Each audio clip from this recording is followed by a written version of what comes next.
Okay, hello everyone, and welcome back to World of Tanks Blitz. We're here going to be doing another garage review, and this time of the TOG, because who doesn't like a TOG?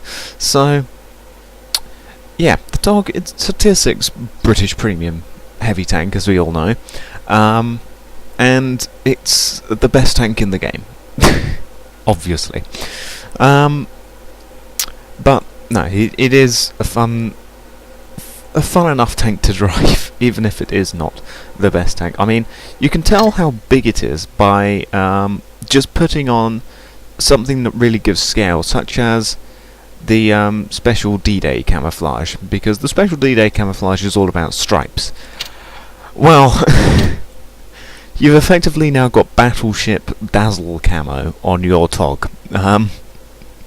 It's a very big tank, and the Dazzle camo for the special Dunkirk Dynamo camo is just accentuates how big the actual TOG is, because that's a lot of paint that they've put on that tank. So yes,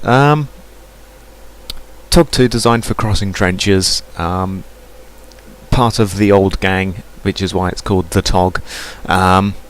And, well, yeah, it's the TOG. What else can you really say about it? So it's got 45% protection.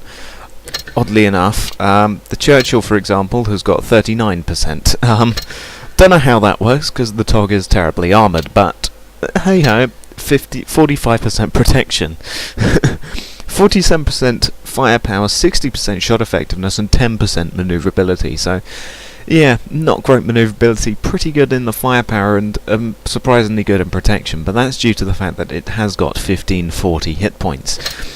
If you bolster that with improved assembly, it goes up to 1620, and for reference, that is more, if we go up two tiers, that is actually more than the Tiger II with the top turret. Tiger II with the top turret's got 1600 HP. The TOG, 2 tiers below, as a tier 6 heavy tank, with the improved assembly, gets 20 more than that. Even without that, it's got 1540 HP, and if we put that into perspective, we go back up to tier 8. The IS-6 has got 1470. The IS-3 Defender has got 1550. The IS-3 has got 1500. It's got more HP than several tier 8 heavies. And it's tier 6. It's 2 tiers lower. It'll never see tier 6s, tier 8s. It only ever sees up to tier 7s due to the +1 -1 matchmaking spread, which is a very nice thing. But even so, just 1540 HP is a battleship amount for tier 6. The armour, however, is not battleship-like. 76 front, 76 side, 50 rear. The turret front is slightly better, 114. 76 side, 53 rear. So, yeah, it's not very well armoured at all. It's lots of flat sides. You'll get penetrated. You can angle and you can bounce things, but don't count on it. It's ginormous. Compared to, for example, the Churchill 7. Churchill 7 is tiny in comparison to the TOG. There's the Panzer IV Schmalterm, there's the Victory, compared to the TOG, yeah, okay. KV-2 even. I mean, KV-2 is a fairly large tank. Churchill gun carrier is dwarfed in comparison to the TOG. So yeah, the armour is terrible, and the manoeuvrability as well. 81 tons, 660 horsepower engine. Terrible. 14 kilometers per hour, 24 degrees per second. Hull traverse, terrible. Actually decent enough turret traverse, 38.88 degrees per second. Not that bad, to be honest. That's decent enough traverse. However, everything else about it, speed, power to weight, traverse, it's all absolutely terrible. Yeah, it's not a manoeuvrable tank. But the turret traverse is pretty decent.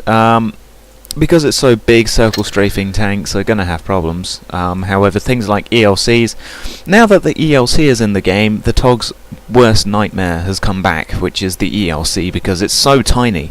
that the TOG just cannot hit it. Not very many things can hit an ELC when they're up against you like that, but I mean ELCs will happily drive up to you, park right next to you, stay there until their 90mm is reloaded, zoom out a bit, bang into you again, do another 240 average damage, and then pop back in again. So yeah, they're the real problems with the TOG, but hey hi.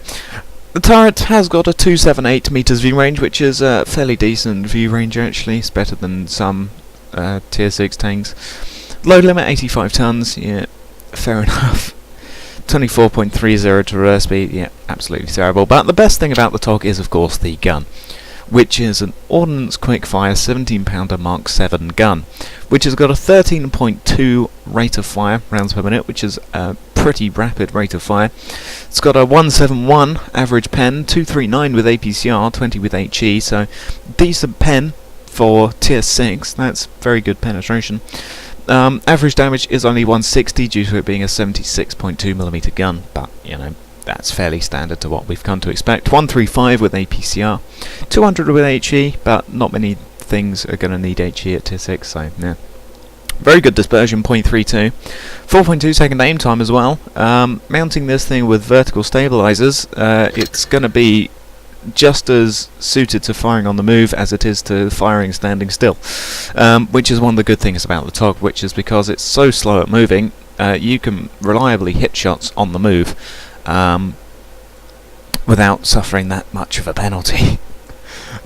So yeah, going for vertical stabilizers is going to be a good idea. And that's pretty much it for the base stats. It's gigantic, has no armour, is really slow, terrible power to weight ratio, gigantic hit point pool, and a really good gun, is the summary of the TOG. As for ammunition, because it's so large, 144 rounds. That's a lot of rounds, you'll never run out. It can just keep spitting out rounds. As for the hatches at the side, they were going to be side sponsons, like Mark 1 heavy tanks. Yeah. But then they decided to get rid of that. It was going to have two side sponsons, like the old Mark 1s. It was going to have a Matilda turret with a 2-pounder in it. These were going to have like 6-pounders in it or something. Then they decided, you know what, scrap that. We're going to put a A13 Challenger on it. Challenger turret on it. Stick a 17-pounder in it. Boom, fantastic. If you want to go see this in real life, it's in the Bovington Tank Museum, so yeah. It's ginormous. I would love to see them get this thing up and running. Just drive this around the arena. That would be really fun. But anyway, yes. So, as for provisions, you've of course got your puddings and tea and your black tea for 3 and 10% respectively to crew mastery. Then you've got standard and improved fuel for 3 and 10% respectively to engine power and turret traverse, and then you've got protective kit, 15% to protection of crew from injuries, 10% speed and module repair, 20% firepower, and 20% to fire protection, and 10% ammo and fuel tank durability. So you can go ahead and mount some of them if you want. Because of the fact that the gun is basically the only redeeming feature of the TOG, you're going to want to go with black tea and puddings and tea, and you may as well go with improved fuel whilst you're at it, because terrible manoeuvrability. So yeah. As for consumables, you've got your standard prepare first aid fire extinguisher, then you've got the multi-purpose restoration pack, which is them 3 rolled into one, engine power boost, 20% to engine power for 15 seconds, then you've got adrenaline, 20% to load speed and 10% chance of damaging enemy vehicle modules for 15 seconds, 75-second cooldown on both of those, so you can go ahead and slap on some of them if you want. Probably not a bad idea to put adrenaline on, because of course the gun is the biggest redeeming feature of the tank. As for equipment loadout, going to want to go with gun rammer because you have got decent penetration for tier 6, so you don't really need any much more than that. If you do, you've always got your APCR. So I would say definitely go with gun rammer, then protected modules for 10% to protection of engine, transmission and ammo rack, and 10% to suspension and fuel tank durability. So yeah, want to go with that. It's a no-brainer with the specialization at rank 1. You're gonna want coated optics because you're never gonna hide the TOG, and even if you do, it's only 3% to visibility, so you're gonna want improved optics. Then I would say supercharge. You might want to go with enhanced gun lane drive, but you don't really need it, so I would say supercharge. Then definitely improved assembly, because it's useless trying to get enhanced armour, because even if you do, things will go right through you anyway. So definitely go with improved assembly. Then I would say improved control, because well, you only have a 14 km/h top speed anyway, so it'll get there fairly quickly, so you don't really need engine accelerator. So I would say definitely go with improved control for the increased reverse.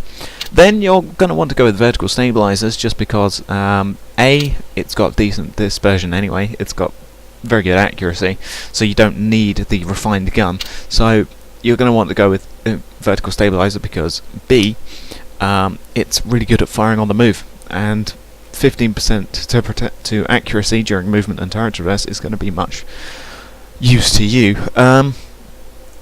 Then probably I would say enhanced tracks, but then again it is your choice really at that point, and then your choice of whatever the hell those two things are. So overall, best tank in the game, I think we can all agree. It's got a really good gun on it. It's really big, really slow, really unarmoured, but it does have tier 8 HP for a heavy at tier 6, so yeah, that's always wonderful. So I'll thank you all for watching, and goodbye.